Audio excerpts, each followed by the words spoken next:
বলদেব সংঘ পুরাতন আগরতলা শাখায় শুরু নয়, যতক্ষণ না পর্যন্ত আমাদের কোনো বিকল্প কিছু না হচ্ছে। আপনারা এইটুকুনি তো জানেন, গোটা ত্রিপুরায় বলদেব সংঘের এই একটি জায়গা, যে জায়গায় আমরা এখন কয়েক বছর হলে, বছর নিয়ে মনে 3 বছর, আমরা পারমার্থিক অনুষ্ঠান আরম্ভ করেছি।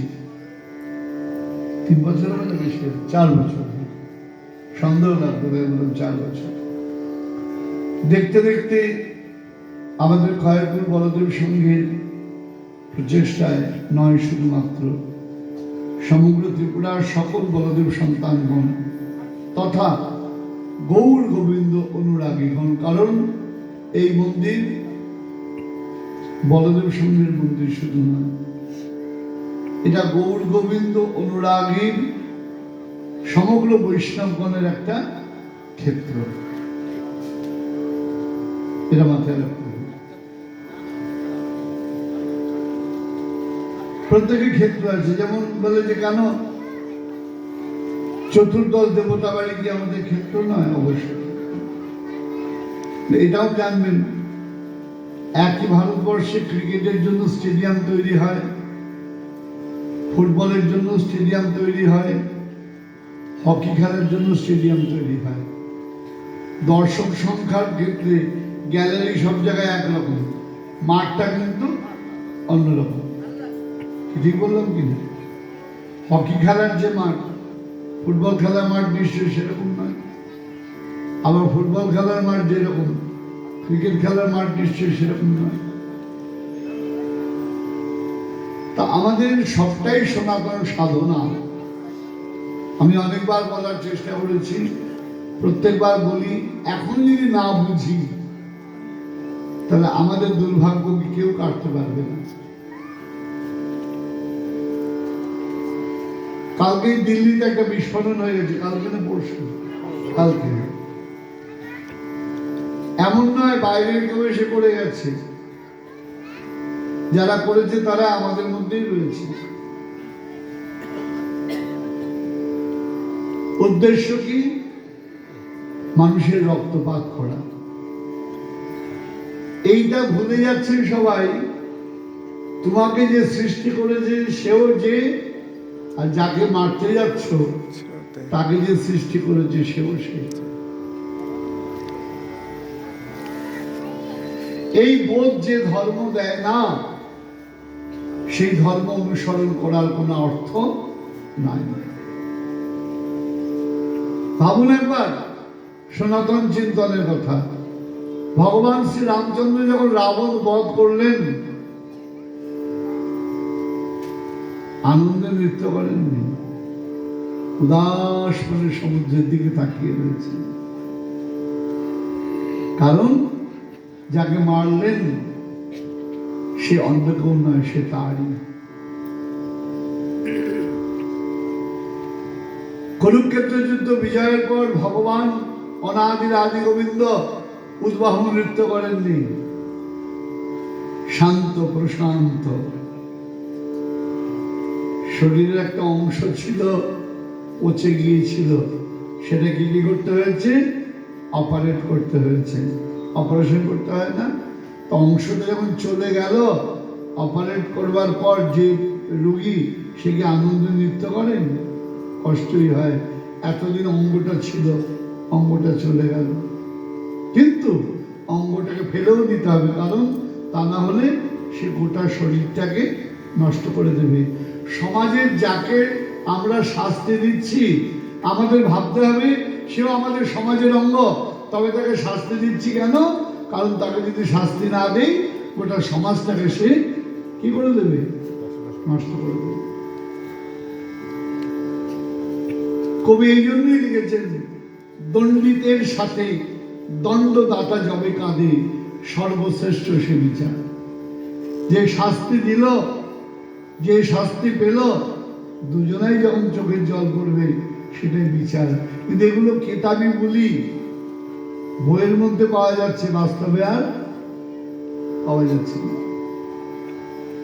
তা আমাদের সতর্কতা, এই যে বললাম আমাদের এই যে ক্ষেত্র, এটা কি ক্ষেত্র?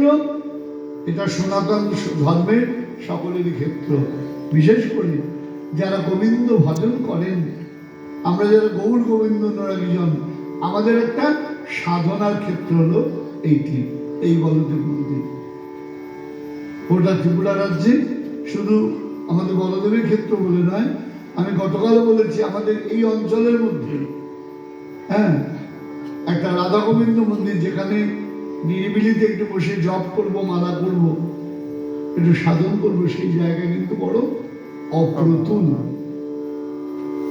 কারণ আমাদের সমাজ, আমাদের সনাতন সমাজ ভুল পথে চলছে।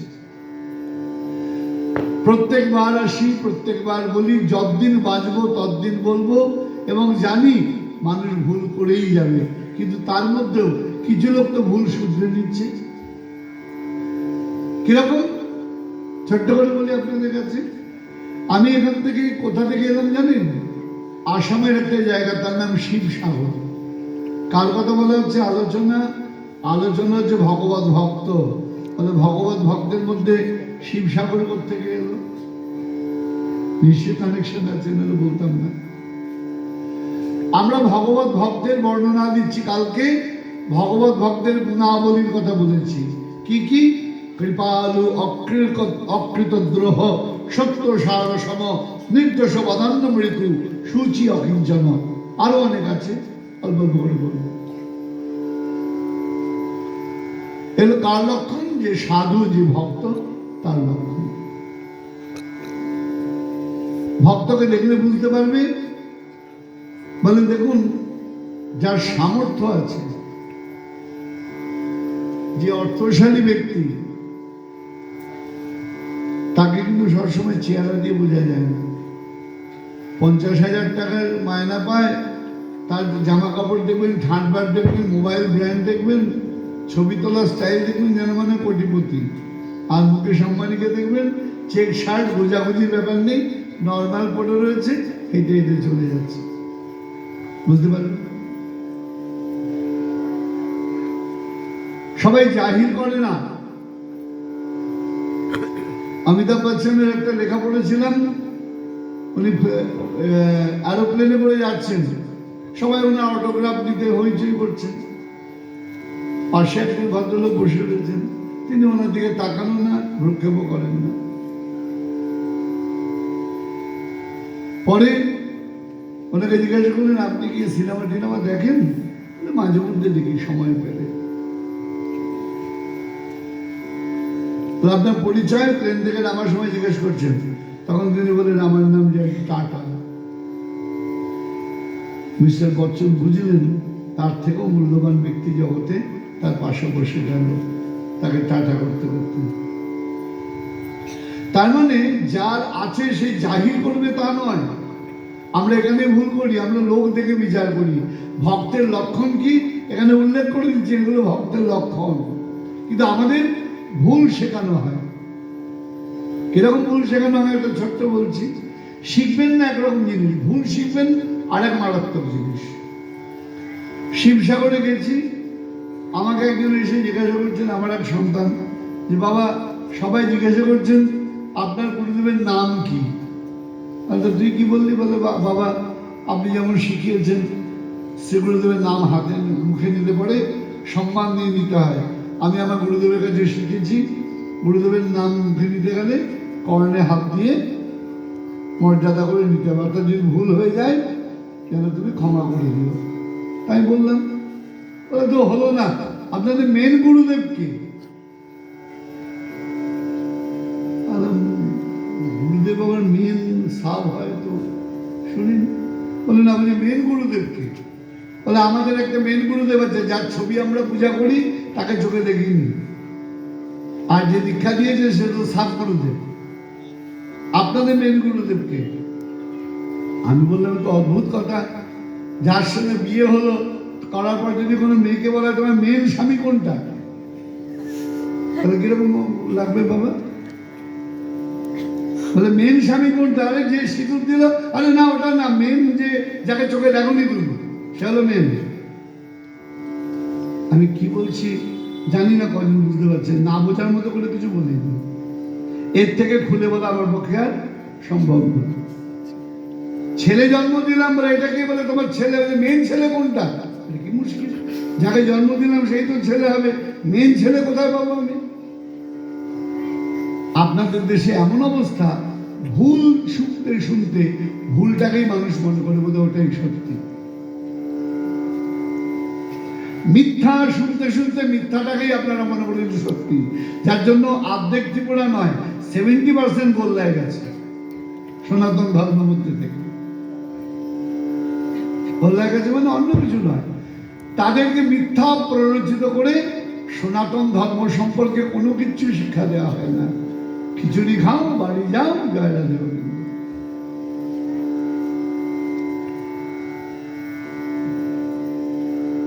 আমি বললাম তুই বলবি যিনি আমাদের দীক্ষা দিয়ে মেন গুরুদেব, আগে বলুন আপনার মেন স্বামী কোনটা? তখন দেখবি কিরম বলে, তেড়ে আসবে তোর দিকে। আপনার যখন মেন স্বামী একজনই, আমাদের গুরুদেব মেন একজনই। গুরু কখনো মেন অমেন হয় না। বাবার বয়সে প্রথম শুনলাম শিবসাগরে গিয়ে, এটা বোঝাতেই পারছে না, ত্রিপুরার লোক বোঝেই না, আসামের লোক বোঝেই না। যাকে চোখে দেখতে পারিনি সে কখনো গুরুপদবাচ্য হতে পারে না, সে ভগবত ভক্ত হতে পারে।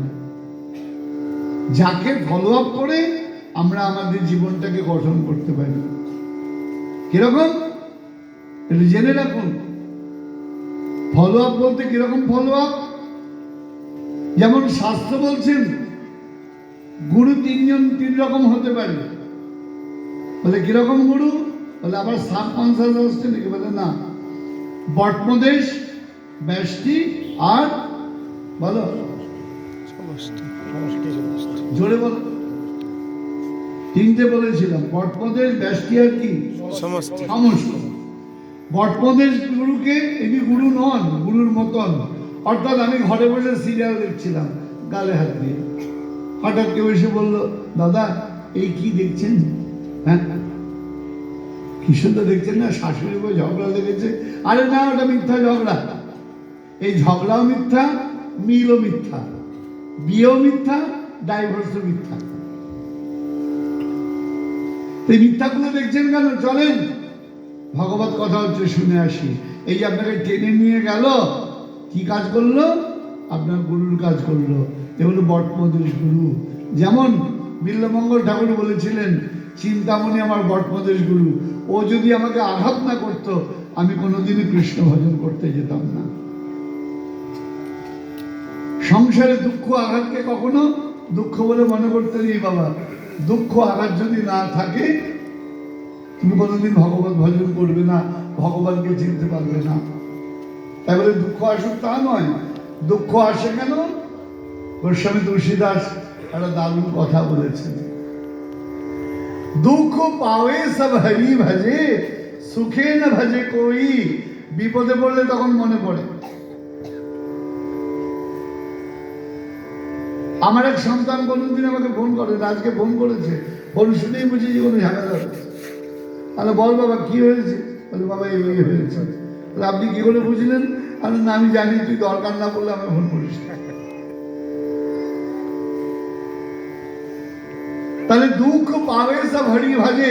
যখনই গোবিন্দকে ডাকা হচ্ছে, গোবিন্দ বুঝেছেন নিশ্চয়ই ঝঞ্ঝাটে পড়েছে, তাই আমার ডাকছে, এমনি এমনি করে ডাকে না। তাই বলছেন দুঃখ পাবে সব হরি ভজে, সুখে না ভজে কই। সুখ মে जो हरि भजे, দুঃখ কাহা সে হই। সুখের সময় যদি ভগবানকে ভজনা করো ও তোমার দুঃখ জীবনে হবে না। সুখী কে জগতে? বলে যে সব পেয়েছে সে সুখী নয়, যে যা পেয়েছে তাতে খুশি হয়েছে সেই হলো সুখী। जो प्राप्त है वो पर्याप्त है। যেটা পেয়েছো জীবনে তা নিয়ে যদি আনন্দ করতে পারো তাহলে তুমি সুখী, তা নাহলে তোমার মতো দুঃখী কেউ নাই। তাকিয়ে দেখো পৃথিবীর দিকে, কেউ সব পায় না।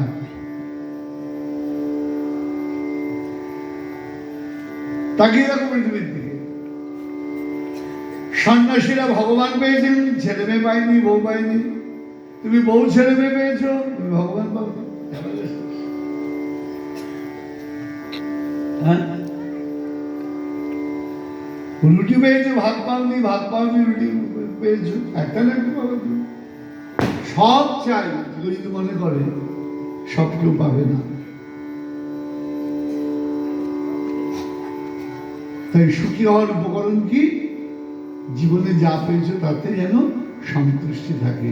আর হ্যাঁ, আর একটা কথা, এপিজে আব্দুল কালাম দারুণ বলেছিলেন, স্বপ্ন সেটাই যা আমরা ঘুমিয়ে ঘুমিয়ে দেখি তা নয়, স্বপ্ন সেটাই যা দেখবার জন্য চোখ আমরা বন্ধ করতে পারি না।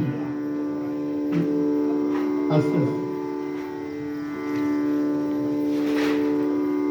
তো ভক্তের কথা বলা হলো বটপ্রদেশ ব্যাসটিকে, যিনি কর্ণকুট পাত্রে ভগবত মন্ত্র প্রদান করেন। এটা এই 100 বছর আগে তৈরি, 50 বছর আগে তৈরি নয়। আমরা যে কৃষ্ণ মন্ত্র পেয়েছি এটা কবেকার জানো বাবা? এটা কত হাজার বছর আগে, কোনো এবিসিডি নাই। কত হাজার বছর আগে, তার কোনো এবিসিডি নাই। ভগবান স্বয়ং ব্রহ্মাকে দিয়েছিলেন। ব্রহ্মা গিয়েছিলেন তার পুত্র কাকে? দেবর্ষি নারদকে।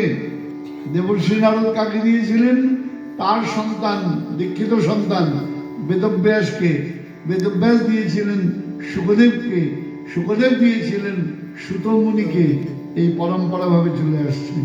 এটা একদিনে গজিয়ে ওটা কোনো বিষয় নয়।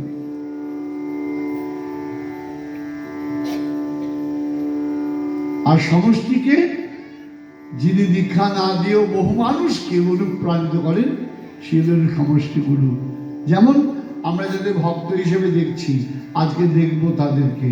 তোমাদের বাড়িতে যাদের যাদের ছবি আছে, যাদেরকে তোমরা দেখোনি, তারা হলো ভগবত ভক্ত, 1-8 বাদ দিয়ে। এই ভক্তকে গতকালই বলেছি, ভক্তের দুটো ভাগ। কি কি? সাধক এবং সিদ্ধ। সিদ্ধকে অবিদ্যা অখিল ক্লেশা কৃষ্ণাশ্রিত ক্রিয়া সিদ্ধাসু সন্তত প্রেমা সৌখ্যাসাধ্য পরায়ণা। যার অবিদ্যাদি কোনো ক্লেশ নাই, নিরবিচ্ছিন্ন ভগবত প্রেমসী তিনি আস্বাদন করেন, যার ভেতরে কোনো দুঃখও নাই। আমরা কি করি? দুঃখ পাই তো অন্যের কথায়, অন্যের ব্যবহারে। সাধু কোনোদিন কোনো দুঃখ পান না, কারণ তার ভিতরে নিরবিচ্ছিন্ন ভগবত অনুভূতি। এমন যে সৌখ্যাসাধ্য পরায়ণা, তারা হলেন কিরকম সাধক? সিদ্ধ সাধক। এদের মধ্যে আবার 4 রকম ভাগ আছে। সিদ্ধ সাধকের মধ্যে কিরকম, এখান থেকে আমরা শিখবো বাবা।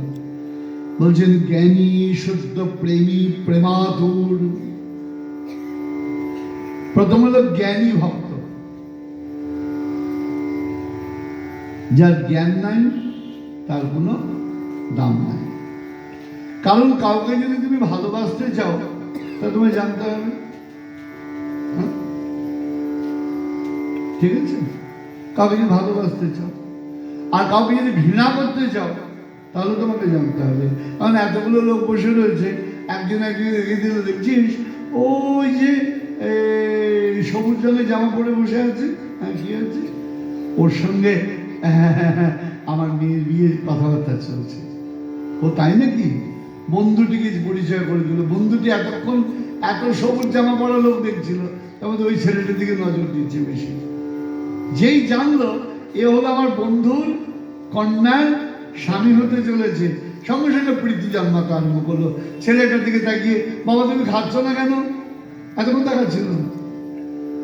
বাবা একটা রসগোল্লা নাও, বাবা তোমার অসুবিধা হচ্ছে না তো?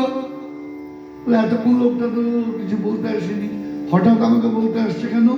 জেনেছে, জ্ঞান হয়েছে, এ আমার নিকটজন। তাহলে ভালোবাসতে গেলেও জ্ঞান হতে হবে। আবার যদি কাউকে ঘৃণা করতে চাও সেখানেও জ্ঞান হতে হবে। আমাদেরকে